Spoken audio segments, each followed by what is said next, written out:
Hello students, so now we shall start with the second part of the wind loading lecture. So today we shall study is the Indian code, that is IS 875 part 3 2015, which is the third revision. This code is for the wind loads. You can just check it here.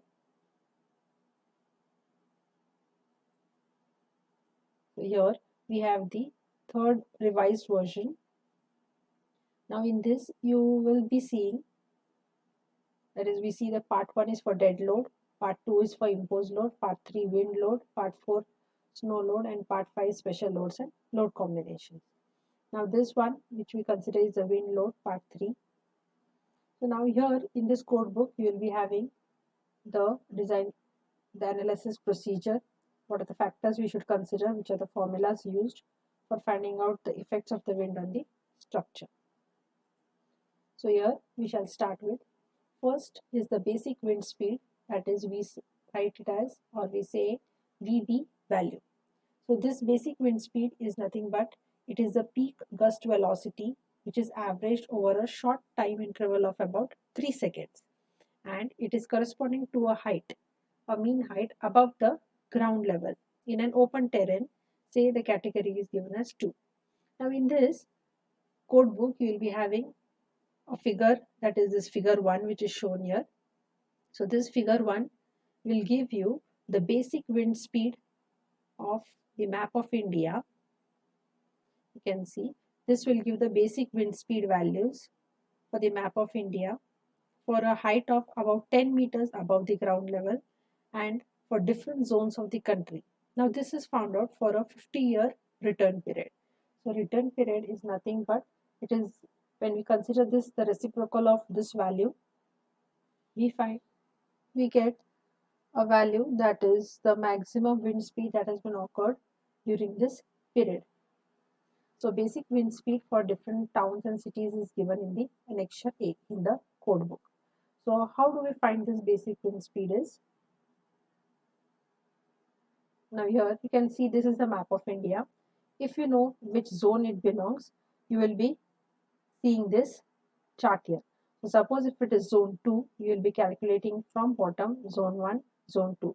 So value will be 39 meters per second. That is the basic wind speed value, right? So we see that the zone is divided into 1, 2, 3, 4, 5, 6 values. Okay, so 6 zone values are mentioned for this. Now next is we need is design wind speed, that is VZ. Now this is given in the code book or in the clause 6.3. Now to find out this design wind speed at any height Z, so we write it as Z is the height. The formula given is VB, which is the basic wind speed, into K1, K2, K3, K4. So these are nothing but the different factors which are multiplied with the basic wind speed to find out what is the design wind speed at the height Z. So now this design wind speed at any height Z value will be meters per second. So what are these K1, K2, K3, K4? First one, K1 is the probability factor, or we say as the risk coefficient, which is mentioned in clause 6.3.1 of the code book. Next we have is the K2 value. K2 is the terrain roughness and the height factor. This is mentioned in clause 6.3.2. Topography factor is K3, 6.3.3. Then K4 is the importance factor for cyclonic regions, clause 6.3.4. So these all values you have to find out, and find out the VB value, multiply it, you will be getting the design wind speed, which is VZ. Now this procedure we will be studying it when we are solving the problem. The next is the design wind pressure. This is given in the clause 7.2 of the IS code. Now this value, that is the design wind pressure, is denoted by PZ. So that is the design wind pressure at the height Z. So now which is given by 0.6 into Vz the whole square. That is, at any height above mean ground, it is obtained by the relationship between the wind speed and the wind pressure. So here, whatever value you get for PZ, that is the pressure value, it will be Newton per meter square. So this 0.6 is the value which you multiply with this Vz, that is the wind speed, you will be getting the wind pressure value in Newton per meter square. Next we should find out is the design wind pressure for each height, say TD. For different heights, if you want to find what is the wind pressure, the formula given is KD into KA into KC into PZ. So now here also you will be having the different factors here which will be getting the values from the clause mentioned here. So first we shall see what is KD. KD is the wind directionality factor. That is the direction along which the wind is acting. So this you will be finding in the clause 7.2.1. Then Ka is the area averaging factor which is given in clause 7.2.2. Kc is the combination factor, so which is given in 7.3.3.13. So after finding all these values and getting the Pz value, you can find the design wind pressure for each height. So here, as I have told you, this is the figure 1 where you will be getting the basic wind speed value. Then next, after finding the wind speed at different heights, you can find the wind load on individual members. So that is given in the clause 7.3.1, wherein wind load on the individual elements, that is maybe the roofs, the walls or the cladding, the fittings, the wind load F is calculated, which is acting direction normal to the individual members. Formula is given as CPE minus CPI into A into PT. So CPE is nothing but the external pressure coefficient. CPI is the internal pressure coefficient, which is mentioned in clause 7.3.3 and 7.3.2. And A is the surface area of the structural element on which the force is acting, and PD is nothing but the design wind pressure, which we have already found out. Now this total wind load on a particular building or the structure can be found out by F is equal to CF, where CF is the force coefficient. So this force coefficient value can be found out, or it is sometimes given, into AE, which is the effective frontal area. So suppose the load acting is on a particular area they have mentioned, so it will be the effective frontal area, and PD value, which is the design wind pressure. So this is the procedure how we use to solve the wind load effects using the IS 875 part 3, that is as per the 2015 code. Now this was about the static approach we have seen. Now next we shall see about the dynamic approach. So as we have seen before, dynamic approach is considered when the building is exceptionally tall, slender, or it is vibrational prone, and also wherein the exposure conditions are very extreme, and the wind loading, it causes dynamic interaction between the motion of the building and the wind gusting or the gusting of the wind. So the best method to find out the dynamic effect is by the wind tunnel test. So in this wind tunnel test, the relevant properties and the surrounding countryside, they are modeled. So for buildings which are not so extreme, wherein they demand a wind tunnel test or a simple design procedure is inadequate, then we can go for the alternative dynamic method for finding out the wind loads. Now here in dynamic, first we shall see is the wind tunnel test, or we can say it as wind tunnel experimental method. Now here I'll just show you.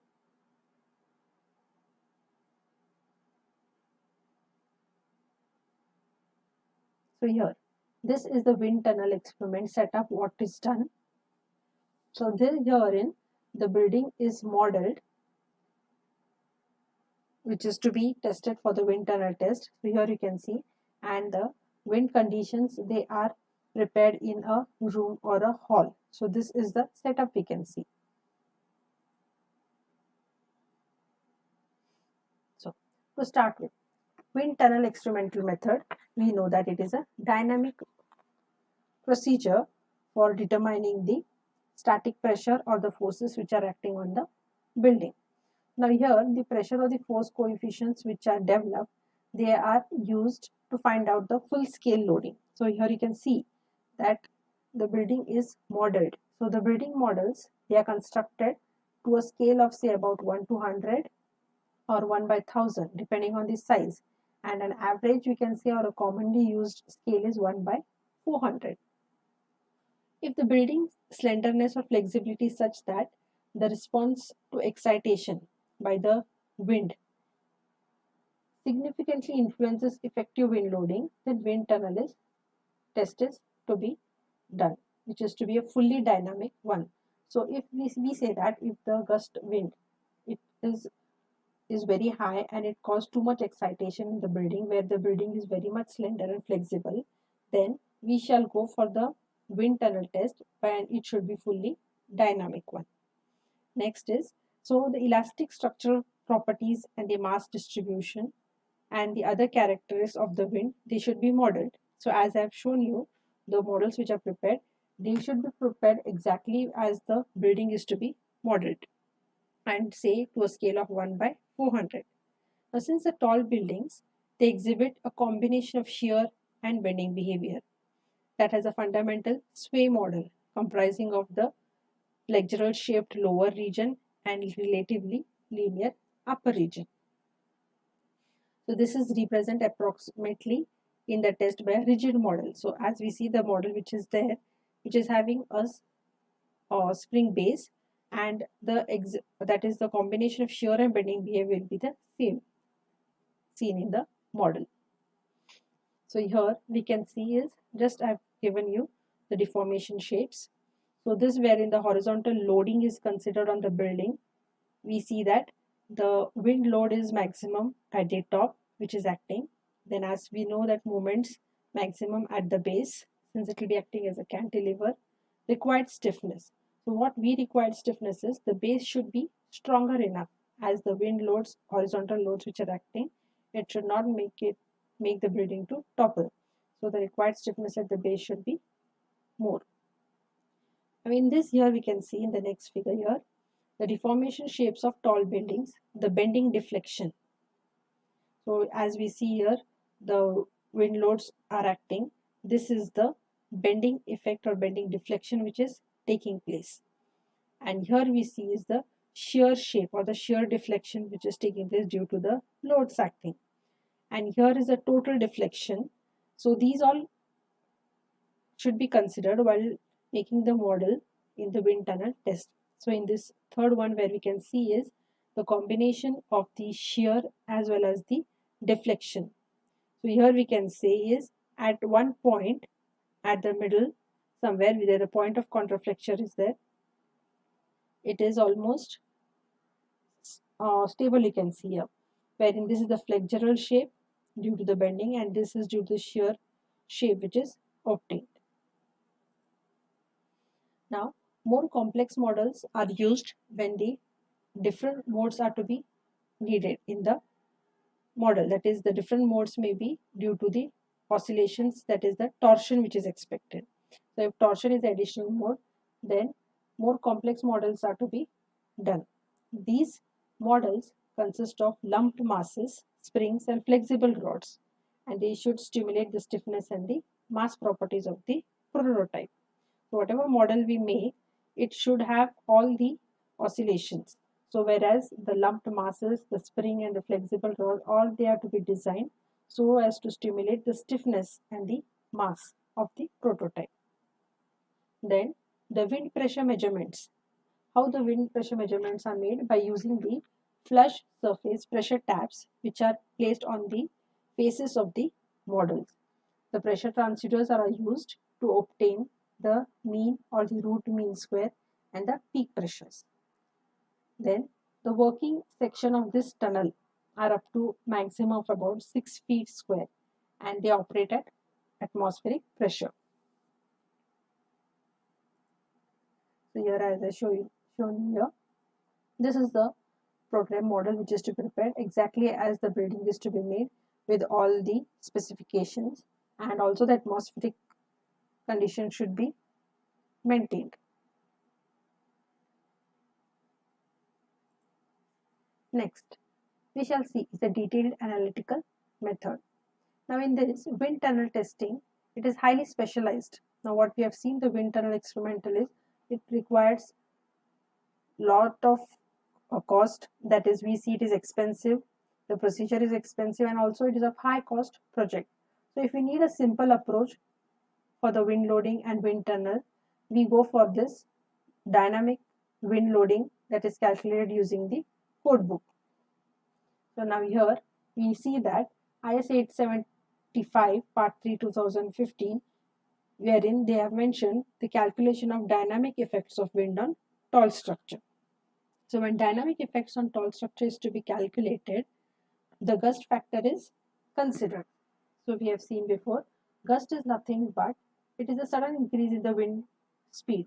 So here it is a positive or the negative departure of the wind speed from its mean value lasting for not more than 2 minutes over a specified interval of time. So it is nothing but explains the sudden increase of the wind speed, which lasts for about 20 seconds or 2 minutes.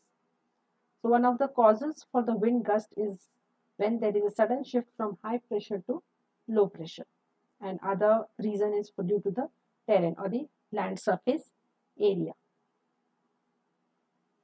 And here one more factor is the gust response factor. So when the wind it hits any body, a blunt body, in its path, it transfers some of its energy to that body. So the measure of amount of energy factor is called as the response or the gust response factor. So now this is a dynamic analysis as per the IS 875 part 3 2015. So now while doing this calculation, the different factors we have to find out. First one is hourly mean wind speed, and it is used as a reference for the wind speed for dynamic wind analysis. So here we can see design hourly mean wind speed, which is mentioned in the clause 6.4. So here we represent it as V bar ZH equal to K2I VB, where K2I is nothing but the hourly mean wind speed factor for a terrain category of I. So we have the different categories mentioned. So depending on that category, we have to find out what is the value of K2I. And then we have is design hourly mean wind speed at height Z can be obtained as VZT is equal to V bar ZH into K1 into K3 into K4. So wherein we substitute the value of V bar ZH, which is mentioned here. So the final formula will be V bar, that is VZD, that is a design hourly mean wind speed at the height Z will be equal to VB into K1, K2I, K3 into K4. So these factors are the same which we have seen in the previous one, wherein K1 is the probability factor, or we say is the risk coefficient. K2I, here it is mentioned, that is a hourly mean wind speed factor. Then K3 is a topography factor, and K4 is the importance factor in the cyclonic regions. So after getting this value, we should find is along wind response, that is the force along the wind response, wherein Fz is equal to Cfz into Az into Pd into G, where this value G is nothing but the gust factor G. So here we see Fz is the design peak along wind load on buildings and structures at height Z, wherein Az is the effective frontal area of the building. This Az is the effective frontal area of the building. Then Pd is the design hourly wind speed, and which is given by 0.6 into Vz the whole square, where Cfz, this Cfz is the drag force coefficient of the structure. Now G, this G is the gust factor, which is found out by the value 1 plus R the whole root bracket GV square Bs 1 plus phi the whole square plus Hs gr Se divided by beta. Now these all values you'll be getting from the code book, wherein R is the roughness factor, Gv is the peak factor for the upwind velocity, Bs is the background factor, phi is a factor to account for second order turbulence intensity, Hs is the height factor for resonance response due to the oscillations developed, Gr is the peak factor for the resonance response, S is the size reduction factor, E is the spectrum of turbulence in approaching the wind stream, and beta is the damping coefficient for the building. So after finding out all these values, when you substitute here, you'll be getting the force along the wind response. So now when we will be solving the problem, we will get to know how these values are found and how it is being solved. Thank you.